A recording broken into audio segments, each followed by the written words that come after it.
नमस्कार, जय शिवराय. तर आज रक्षाबंधन आहे.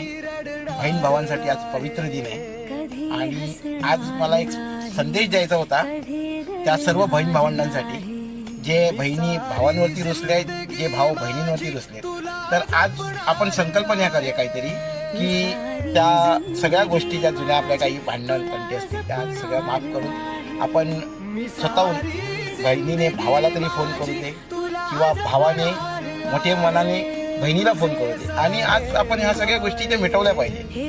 कारण एक गोष्ट आहे की आपण त्याच आईच्या पोटी जन्म घेतलेला आहे. तर समजून घ्या. बघा, हातात सोन्याचा दागिना ब्रासलेट बनू शकतं, पण आज त्या हातात बहिणीची माया म्हणजे राखी आज असणं खूप गरजेचं आहे. म्हणून माझी आपल्याला कळकळीची विनंती आहे सर्वांना.